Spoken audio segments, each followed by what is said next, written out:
Come with me to make over 600 pastries for a pop-up in 1 week. I start on Tuesday by cubing some butter to make the rough puff pastry for my blackcurrant pies. I cube all the butter, then put it back in the fridge so it has time to chill down again, because I want it to be really cold for this. At the same time, I put some water in the freezer to make ice water so it will be super cold. After that, I weigh out the butter from my brown butter chocolate chip cookie dough, and I start to cook that over a kind of medium heat. It's a lot of butter, over 2.5 kilos, so it's going to take quite a while to brown, which is why I get that on first. While that happens, I begin to chop my chocolate. This is 3 kilos of chocolate, and I'm not chopping that by hand. So a trick I learned when I worked overseas was to put your chocolate in a big mixer bowl with the paddle attachment and mix it on there, and it will break it up into nice kind of uneven chunks, which is what you want for cookies, or what I want for cookies. While the butter continues to brown, I start to weigh everything out. So my cookie recipe has some brown sugar, caster sugar, flour, baking powder, baking soda, lots of eggs, and some vanilla essence as well. Just when I was about done with weighing everything out, my butter was almost there, and I turned away for a second and came back, and it had boiled over. I was so annoyed. Butter everywhere, so much butter. But I cleaned it up and then finished browning the butter and took a little break so that I didn't lose my mind, and then came back to work. Once the butter had browned and been cleaned up from when I spilled it, I reweighed it to make sure I had the right amount because of the spillage, and then I made the cookie dough. While the cookie dough was mixing, I put my pie filling on to cook, which is my blackcurrant and elderflower filling. I knew that this would take a while to cook because it was such a large batch, and whenever I have a pop-up, there's lots of multitasking that has to be done. Once the cookie dough was done, I rolled the cookies out to about 80-90 grams each. I think I did 90 grams for this pop-up because I wanted the cookies to be big. And then I think I was just craving chocolate that day, so I decided the chocolate cookies needed more chocolate. So I chopped some dark milk chocolate. So inside the cookies was dark chocolate. This on top was a dark milk chocolate. So not quite a milk, not quite a dark, and put that on top of each one so they would have big pools of chocolatey goodness. Those then went into the fridge, and they would be ready to bake later on in the week. Everything was then ready to make my pie dough. So I cleaned out my mixer, put the cold butter in with the flour, and mixed it with the hook attachment. Normally I would do the paddle, but this was just a little bit too big for my mixer. And I was determined not to do it in 2 batches because I like to make things hard for myself. So I used the hook attachment to make it a bit easier. At this point, the dough is very dry and unevenly mixed, which is kind of what you want, or what I wanted. And I took it out and began mixing it by hand, using the rolling pin to press it together. With a dough like this, I really did not want to overwork it. So it was really key that I kind of just pushed it together as minimally as possible, using force rather than stretching it, because stretching it will develop the gluten, whereas pushing it will just kind of literally push it together. So I used the rolling pin to help make that happen, and then I stuck it in the fridge. My last job for the day was to put the pie filling in the molds. So to make things easier, because I was making 5 pastries and 120 minimum of each, that was my goal. I had 105 or 110 pre-orders, and I wanted to have some extra because there are always people who ask if there's extras, so I wanted to try have that available. Because that's so many, to make things easier and more efficient when I assembled the pies, having the filling pre-portioned out and frozen would make my life much easier. So I popped that in the molds and then stuck them in the freezer. The next day was Wednesday, and I did so much rolling on the dough. That's all I did for the pop-up. I did some other recipe testing and stuff while I let the dough rest. Because I was working with so much dough and was going to have to do it over and over again, I got my little portable dough sheeter out, and I'm so glad that I had this. It made my life so much easier to try do this amount of dough by hand would have just been a little bit of a nightmare and really hard not to overwork it. Also, it really helps with the consistency because it's being rolled to the same size each time. This roller is from a brand called Japan Kneader, I think. Yeah, I don't use it a lot when I'm just doing a small batch of things or just making something for home or to test, but when I'm making stuff in bigger batches, I always pull it out. So to fold this dough, I was doing a kind of 4-layer thing. It's not really like with puff pastry, you have names for the folds. So a single turn is folding it a certain way, a double turn is folding it a certain way, or a book fold is folding it a certain way. How many times can I say the word folding? But this was just kind of folding it into 4 to get 4 layers. And I did that twice for each bit of dough, resting it in between. And you can see by the end, the dough is getting smoother and more consistent. At the end of the day, I rolled all the dough out so that it would have time to rest overnight before I cut it. Because this dough was going to be worked so much already in the folding stages, but also because I knew I was going to have to re-roll the scraps to get enough pieces, I wanted to give it heaps of time to rest before cutting it out. On Thursday, I came in and first started cutting out the dough. So I cut out all my circles and laid them out on baking paper, and then I squished the offcuts back together and put them in the fridge to rest so that I could re-roll them, because I knew I didn't have enough for all my pies from my initial roll of pastry. While I gave that time to rest, I began to infuse the milk for my cannelés. I decided to make my cannelés with 3 different types of vanilla. So I used Tahitian vanilla, Mexican vanilla, and Madagascan vanilla, partially because those are the ones I have in my little vanilla box. I just thought it would be fun. I love vanilla, and it would be cool to use different vanillas, so I used different vanillas. So I made the cannelé mix super easy. I always sieve my flour and icing sugar for cannelé, never for literally anything else, but for cannelé I do. Stops it being as lumpy. And I started out mixing it with a wooden spoon and then changed to the whisk. I don't really like whisking the mix when I'm making it because I find it makes my cannelés a little bit uneven sometimes, but in a mixture as big as this, it was necessary. Once that was all wrapped up, I put it in the fridge to rest. For my cannelé mix, I prefer to rest it at least overnight, but this was Thursday and I needed to bake them on Saturday, so this was plenty of time to let it rest. I then took out the dough circles that I had already cut out and used a smaller cutter to cut out like an air hole.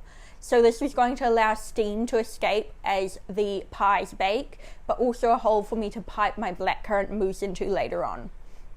And I also used those little holes to re-roll to make more bases. And so what I tried to do was I tried to use my first batch of dough from rolling for the tops and all the re-rolls for the bottoms so that every pie would get a nice good rise on it.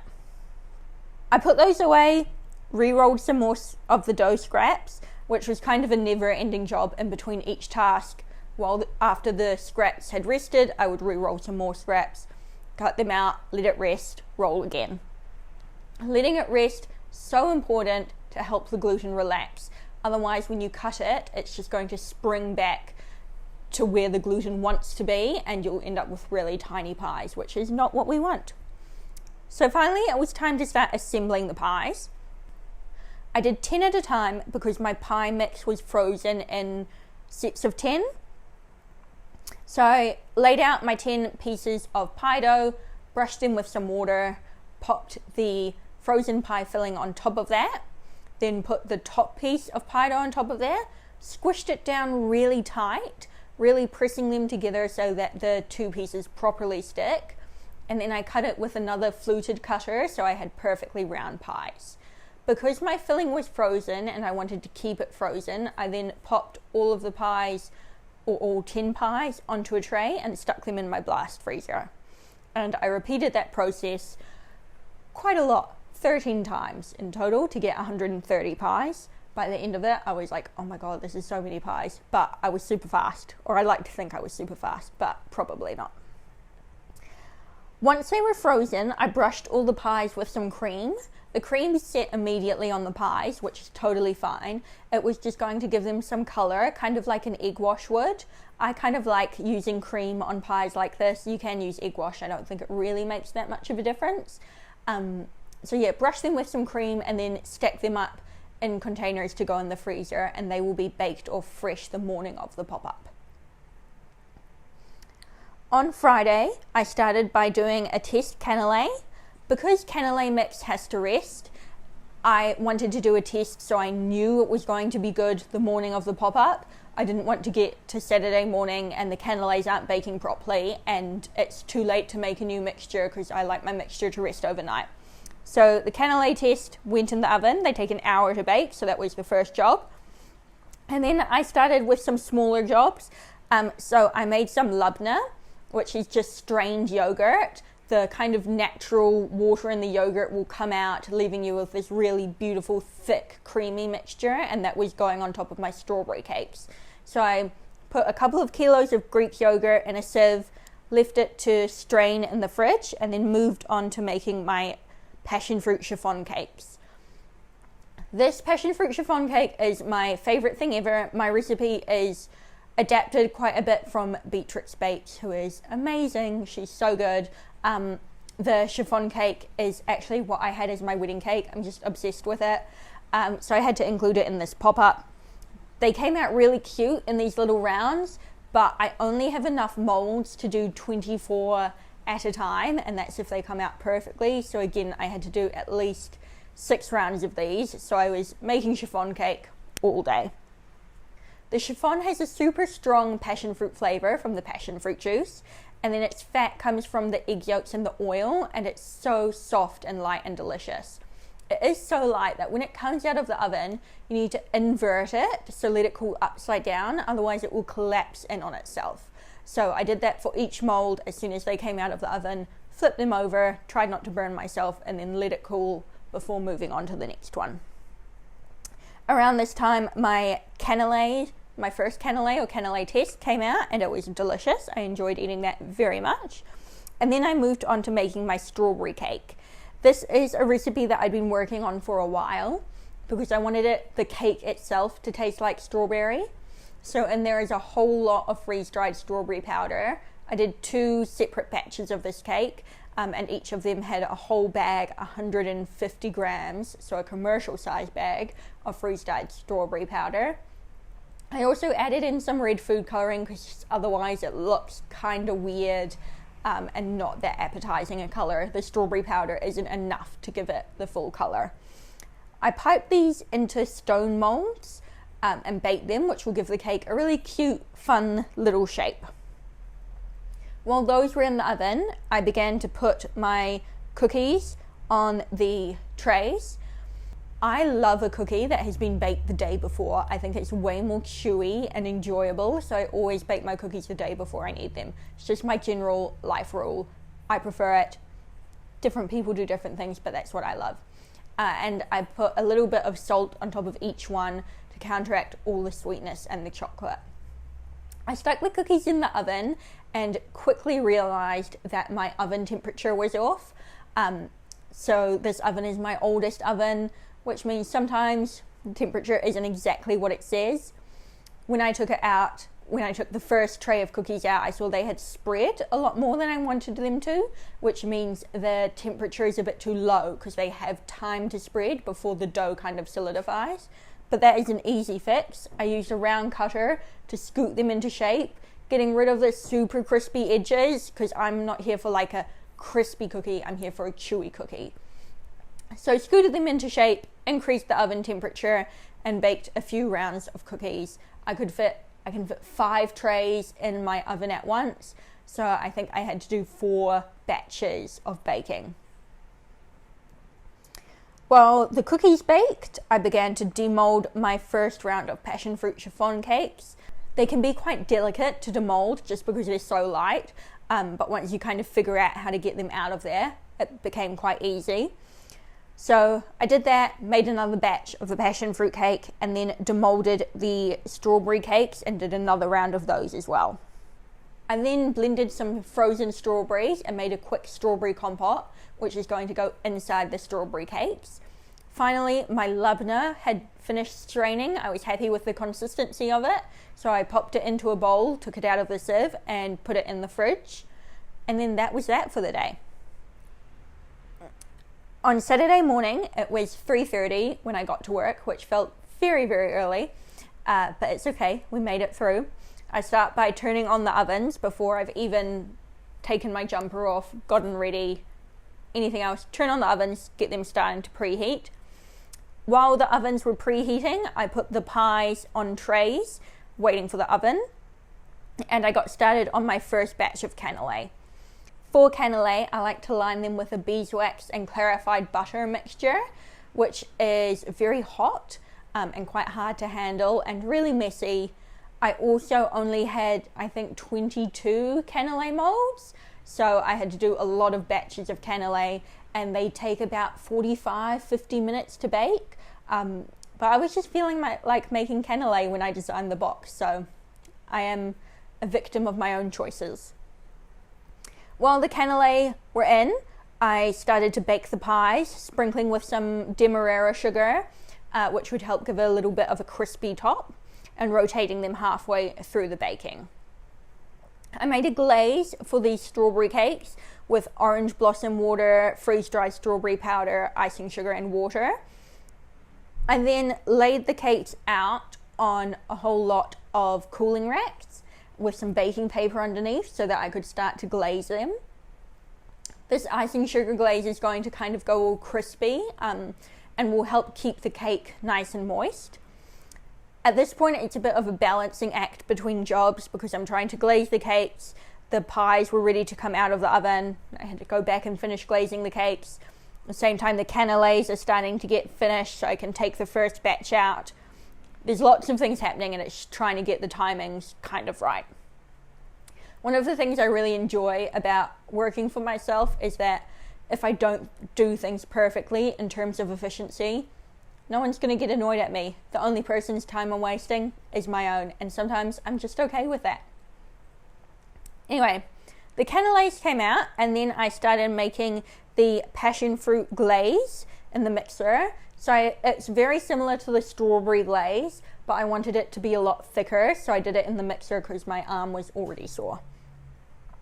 I started to pipe the glaze on top of the angel food cakes or chiffon cakes. I use the names interchangeably, even though they're not actually interchangeable, but they kind of are, you know what I mean?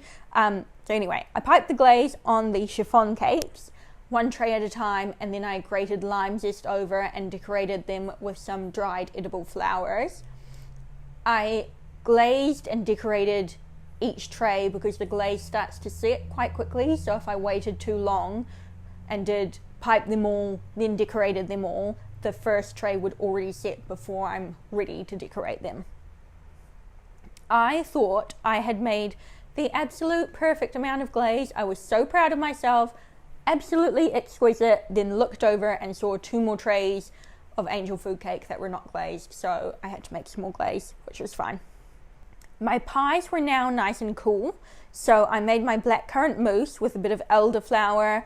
I called it a mousse. It's kind of a mousse. This one doesn't have any gelatine in, and instead has some mascarpone to stabilize it, and is based off my original mousse recipe, and it came out really well. I think it's really delicious. So I made that and then piped it into the holes. My friend Joshna arrived, and she started chopping up some strawberries for me, which we then macerated with a little bit of sumac and some sugar to draw out the juices and help make them flavorful. They are flavorful and delicious, but we are very early in the strawberry season, so that just helps to intensify the flavor. While Joshna does that for me, I begin to quenelle the cream, which takes me ages, way longer than I thought it was going to, but again, I guess it was like 130 pies. Have to give myself a little bit of grace there. At this time, my in-laws arrive. I've got a crack team of friends, in-laws, and my husband who are just incredible. I tell them I have a pop-up. They say, what time do you need me to be there? They're just amazing. So they start scooping the insides of the strawberry cakes out so that they can fill it with the strawberry compote, which will just add a nice bit of surprise, I think, and help with the flavor of the cake, just make it like a flavor bomb. They then finish the cakes with some labna, piping that on top, which I think I forgot to film, sorry. And then some strawberries on top and some edible flowers, while I still quenelled my cream on top of my pies. Felt like this was taking me a million years.